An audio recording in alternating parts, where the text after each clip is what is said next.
খুব মজা করে খেয়েছি। মনে হচ্ছে অনেক দিন পর খুব তৃপ্তি করে ভাত খেয়েছি শুটকি শিরা দিয়ে। আর এই শুটকি শিরার মধ্যে যদি কাঁঠালের বিচি থাকে তাহলে আরও বেশি ভালো লাগে। আর এই শুটকি শিরা হলে আর মাছ মাংস খেতে ভালো লাগে না, শুধু এই শুটকি শিরা দিয়ে খেতে ভালো লাগে। আর শুটকি হলে আমাদের মেয়েদের আসলে আর কিছুই খেতে ভালো লাগে না, শুধু শুটকি খেতে ভালো লাগে। কীভাবে আমি কাঁঠালের বিচি সারা বছরের জন্য সংরক্ষণ করে রাখি সেই ভিডিওটা শেয়ার করব। কাঁঠালের বিচি আসলে খেতে খুব ভালো লাগে, শুটকি ভর্তা খেতে খুব বেশি ভালো লাগে। এখন আমি সারা বছরের জন্য সংরক্ষণ করে রাখব। খোসাটা ছাড়িয়ে নিয়েছি কাঁঠালের বিচির।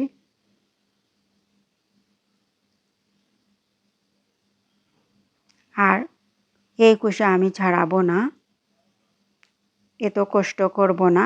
না কষ্ট করে আমি ডিপ ফ্রিজে রেখে দিব। দেখুন পানি দিয়ে ভিজিয়ে রেখেছি, কিছুক্ষণ এখন ধুয়ে নিব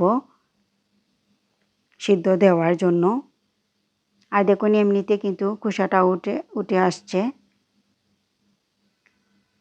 পানি দিয়ে চুলায় পাতিল বসিয়ে দিয়েছি সিদ্ধ দেওয়ার জন্য।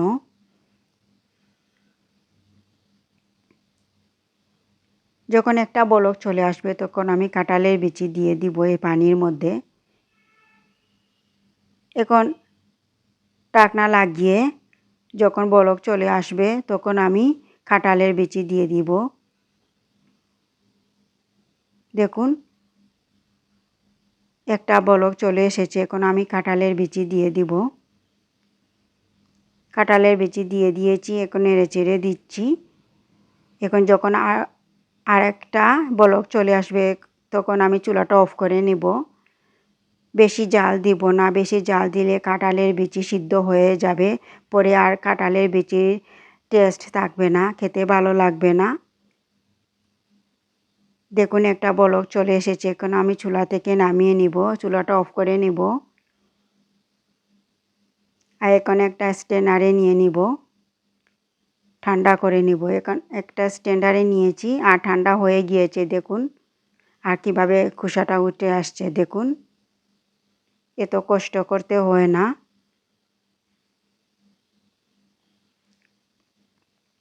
আর দেখুন কতটা শক্ত রয়েছে কাঁঠালের বিচি। আর বেশি জাল দিলে কাঁঠালের বিচি সিদ্ধ হয়ে যাওয়ার পরে আর খেতে ভালো লাগে না, টেস্ট নষ্ট হয়ে যায়। দেখুন এভাবে আমি সারা বছরের জন্য সংরক্ষণ করে রাখি কাঁঠালের বিচি। এখন একটা পলি ব্যাগে ভরে নিয়েছি।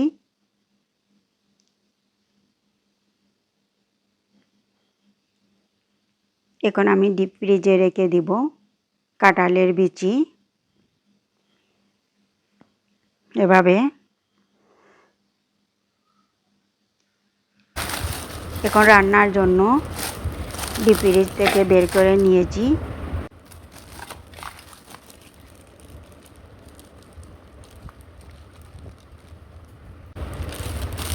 এখন যতটুকু দরকার ঠিক ততটুকু বের করে নিচ্ছি রান্নার জন্য, শুটকি শিরা রান্নার জন্য।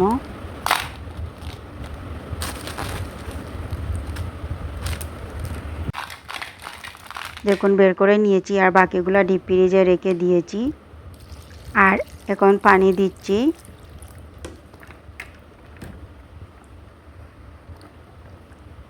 দেখুন কিভাবে কিন্তু খোসাটা উঠে আসছে দেখুন।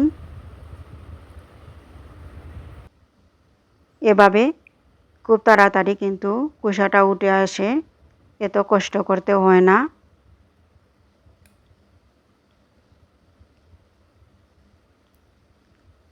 এভাবে ঘষে ঘষে কিন্তু খোসাটা ছাড়িয়ে নিব কাঁঠালের বিচির।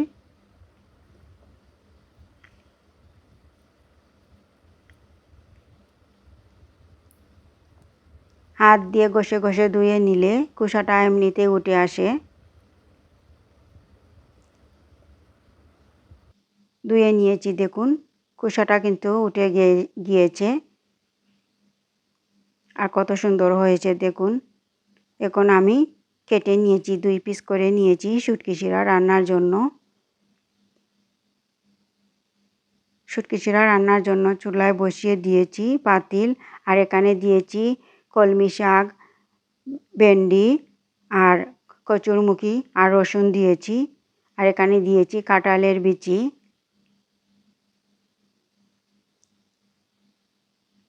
আর এখানে দিচ্ছি গুঁড়া চিংড়ি, আর শুটকিকে আমি শিলপাটায় বেটে নিয়েছি, আর এখানে দিচ্ছি স্বাদ মতো লবণ, এখানে দিচ্ছি 2 চামচ মরিচের গুঁড়া,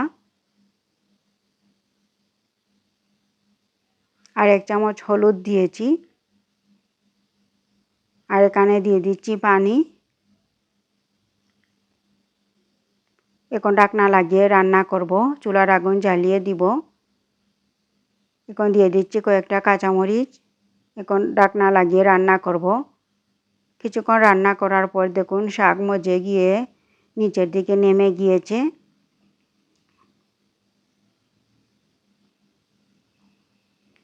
এখন নেড়ে চেড়ে দিচ্ছি।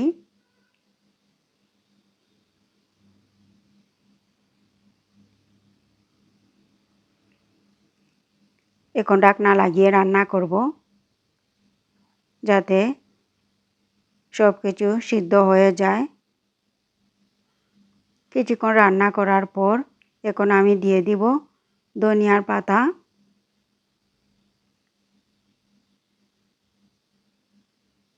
ধনিয়ার পাতা দিয়ে নেড়ে চেড়ে দিচ্ছি। এখন ঢাকনা লাগিয়ে আরও কিছুক্ষণ রান্না করব।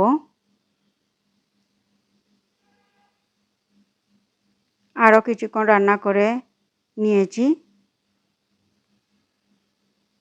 দেখুন সিদ্ধ হয়ে গিয়েছে কচুরমুখী আর কাঁঠালের বিচি, সব কিছু কিন্তু সিদ্ধ হয়ে গিয়েছে।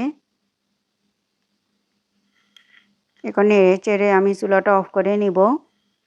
আমার কাঁঠাল বিচি দিয়ে শুটকি শিরা রান্না হয়ে গিয়েছে। দেখুন কতটা মজাদার হয়েছে এই শুটকি শিরা, খেতে কিন্তু খুব মজা হয়েছিল। এভাবে আপনারাও শুটকি শিরা রান্না করে খেতে পারেন।